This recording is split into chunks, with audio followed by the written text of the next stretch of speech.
Anybody can snap them off, but who's gonna put them back in? Welcome to Duluth Junction Workshop. We got parts for the Insight, and we're gonna put them in this time.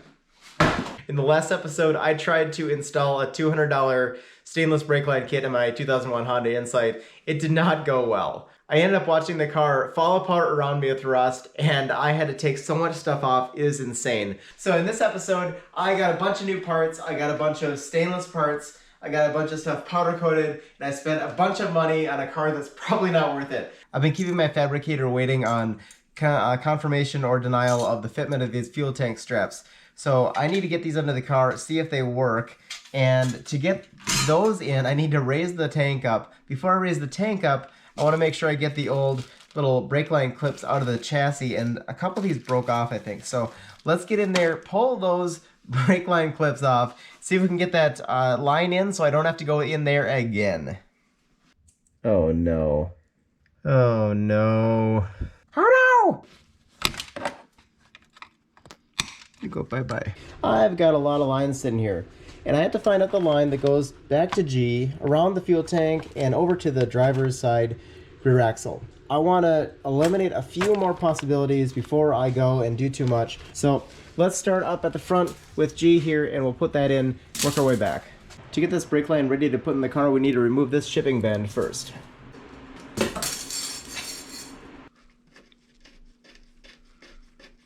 I think I've encountered a problem. We have two of these A014 line kits, and those are both for the ABS over to the master. I don't know. So I think they may have given me one extra of the bag up front, and they may have accidentally not given me the one I need back here, but I want to confirm. And so I'm going to email them and get a picture of all the stuff that they send. You know, maybe this is part of something. I don't know. What is this?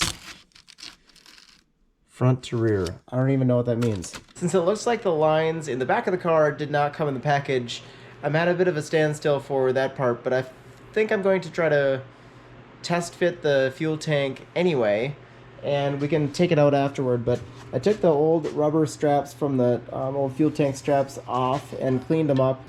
Put one of them on the new stainless strap. Got the driver's side fuel tank strap in here, and you can see that I have both sides kind of bottomed on the chassis, so that's where it's supposed to be.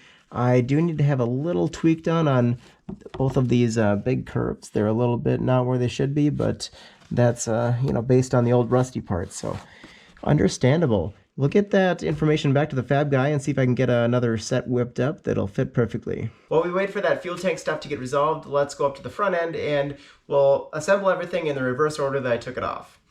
Now I did get a full set of new brake lines for this car, and the front ones, if you get from Napa, they actually don't have the right number, so these are the correct numbers.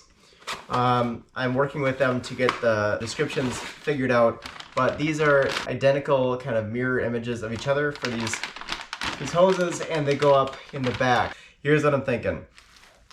For aluminum stuff, I'm putting this marine corrosion inhibitor on. You can also use ACF 50 or Corrosion X, I've seen. So this is a spray-on thing, and it's just something to give it a layer that keeps, hopefully it seeps into the corrosion a little bit. That's what the Corrosion X and ACF 50 say they do, and then also will help create a barrier so that the salt water and electrolyte won't get in to further the corrosion. In addition, I'm going to put anti-seize on pretty much every bolt that goes into the car. I also looked at galvanic corrosion with the bolts that go into the chassis itself. Now, from the factory, it appears that the factory used either zinc-coated or mild steel fasteners, and I got a variety of stainless and zinc fasteners. Now, if you put stainless steel into aluminum and they touch, they get water in them, the stainless steel can actually cause the aluminum to corrode faster than if you just put mild steel in it.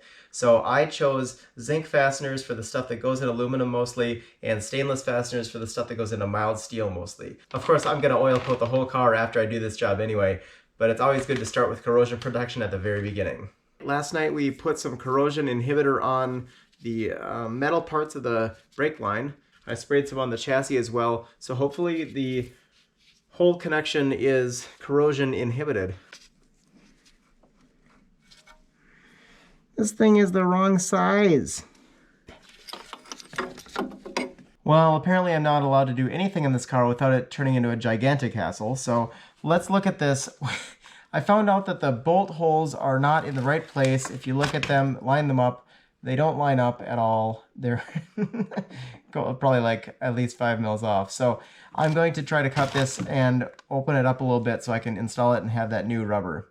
I'm gonna drive myself nuts if I don't weld these things back together again, so here we are. Never thought I'd have to weld to install brake hoses.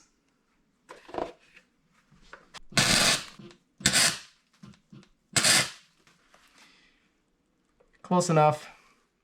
We're gonna recoat that with the corrosion inhibitor and throw it on. Next, this bracket has to sit into the bracket on the strut.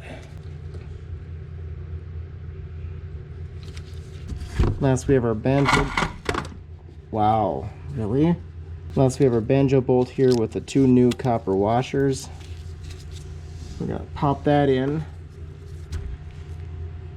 That was a way bigger pain than I thought it was gonna be. I've never dealt with a part that was that far off from the factory, and I'm definitely gonna talk to customer service and make sure that they know that that was far off as well. We're gonna install some brake lines now, but spoiler alert, we don't have the line for this wheel.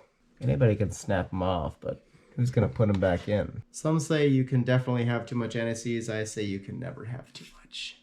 Got them started, and now we got, was it all but one? So C is the only thing that we don't have started on there. This one is a bit of a mystery still. I'm not sure what this line does. Front to rear, driver's side middle. So it sounds like it goes in the middle here in the engine bay, but it doesn't. I think we found this piece of H in the pieces. So that is located. I still don't have this piece. So we're at a standstill for this one and this one. We have both the ones going under the car. These the next two? Those are the next two. Those are A and F. And they're going to go from the ABS to the master cylinder. We might have to pull them out and then push this in and pull them back out. Can we make a bend in there? It might be a good angle for filming. Well, there's a little red button that didn't get pressed, but these ones got in. We got them, kind of had to jimmy them over a little bit, but got a clip in there,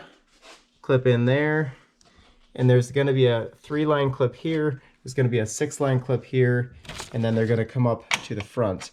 Now, as long as we get these clips in the right place and the lines are in there, I think we're good.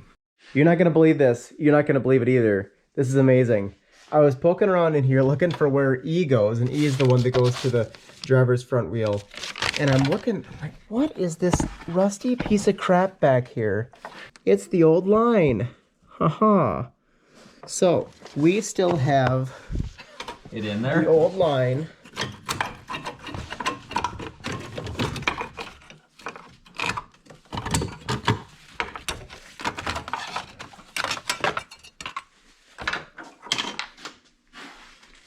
All right, well, that doesn't look like anything like the other one, but